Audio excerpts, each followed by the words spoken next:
नमस्कार साथियों, मिधांस की कहानियाँ यूट्यूब चैनल में आपका हार्दिक स्वागत है।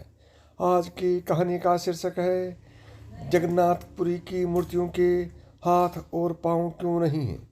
चार धामों में से एक जगन्नाथ धाम अपने अंदर कई रहस्य समेटे हुए हैं। ये मंदिर ओडिशा के पूर्वी पुरी में स्थित है, जो भगवान विष्णु के श्री कृष्ण अवतार को समर्पित है। यहाँ भगवान जगन्नाथ के साथ उनके भाई बलराम और बहन सुभद्रा विराजमान हैं। इन तीनों की मूर्तियों के ही हाथ और पाँव के पंजे नहीं हैं। पुराने ग्रंथों के मुताबिक भगवान जगन्नाथ की मूर्ति विश्वकर्मा बना रहे थे और इस कार्य के दौरान उन्होंने एक शर्त रखी थी। उनकी शर्त के मुताबिक अगर उनके काम करने के दौरान कोई बाधा डालेगा तो वह काम बीच में ही रोक देंगे। अब विश्वकर्मा भगवान की मूर्तियां बनाने लगे और इसी दौरान राजा ने मूर्तियों को देखने के लिए दरवाज़ा खोल दिया, जिससे विश्वकर्मा के काम में बाधा उत्पन्न हुई और उन्होंने काम बीच में ही छोड़ दिया। इसी कारण जगन्नाथ मंदिर में मौजूद तीन मूर्तियों के हाथ और पैरों के पंजे नहीं हैं। वहीं इस मंदिर में आपको बड़ी ही विचित्र घटनाएं घटती दिखाई देंगी।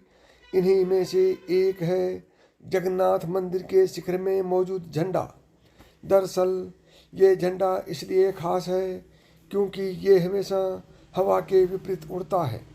आपने देखा होगा कि दिन के समय में हवा समुद्र से धरती की तरफ चलती है, वहीं शाम को इसके बिल्कुल उलट होता है। यानी कि शाम को हवा का रुख धरती से समुद्र की तरफ होता है, लेकिन मंदिर के शिखर में मौजूद झंडा इन हवाओं के बिल्कुल विपरीत उड़ता है। वहीं मंदिर के शिखर में एक सुदर्शन चक्र भी मौजूद है, जिसे किसी भी दिशा से देखें तो ऐसा प्रतीत होता है कि मानो चक्र का मुंह है आपकी तरफ हो। इसके साथ ही मंदिर के शिखर की छाया कभी जमीन पर नहीं पड़ती है, यानी कि ये छाया अदृश्य है। और ऐसा क्यों होता है, ये भी आज तक रहस्य ही बना हुआ है। आपको बता दें कि जगन्नाथ मंदिर समुद्र के पास में स्थित है, लेकिन मंदिर के अंदर समुद्र की लहरों की आवाज़ नहीं आती है। स्थानीय लोगों का कहना है कि मंदिर परिसर में समुद्र की लहरों की आवाज़ सुनाई नहीं देती है, लेकिन जैसे ही आप मंदिर से बाहर आएंगे आपको समुद्र की लहरों की आवाज़ सुनाई देने लगेगी।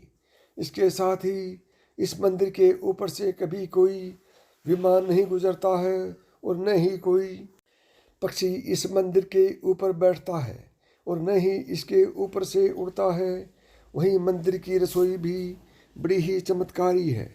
यहाँ भक्तों के लिए जब प्रसाद पकाया जाता है तो वो 7 बर्तनों में पकाया जाता है और इन बर्तनों को एक के ऊपर एक रखा जाता है।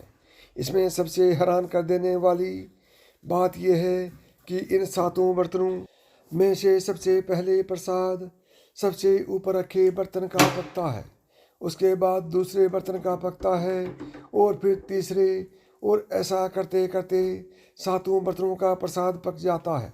इस मंदिर का एक और चमत्कार भी है और वो ये है कि यहाँ भक्तों के बीच कभी प्रसाद कम नहीं पड़ता है।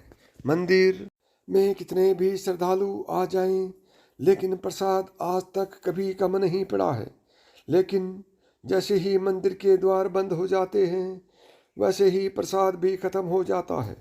आपको बता दें कि ये रहस्यमयी मंदिर हजारों साल पुराना है, जिसे राजा नरेश इंद्रधुम्न द्वारा बनाया गया था। पुराणों में इसका जिक्र है कि भगवान श्री कृष्ण राजा के सपने में आए थे और उन्होंने राजा से कहा कि उसके नदी में समा जाने के बाद उनके भाई बलराम और बहन सुभद्रा ने विलाप करते करते अपने प्राण त्याग दिए और उनके समूह की अस्थियां उसी नदी में पड़ी हैं। जिसके बाद श्री कृष्ण ने राजा को आदेश दिया कि वह नदी से उनकी अस्थियां बटोरे और उससे उनकी मूर्तियां बनवाए। श्री कृष्ण के आदेश के बाद राजा ने नदी से बलराम और सुभद्रा की अस्थियां बटोरी और मूर्तियों के निर्माण में इन अस्थियों को भी शामिल कर दिया। इस प्रकार मंदिर का निर्माण हुआ, जहाँ आज लाखों की संख्या में भक्त आते हैं और भगवान का आशीर्वाद पाते हैं।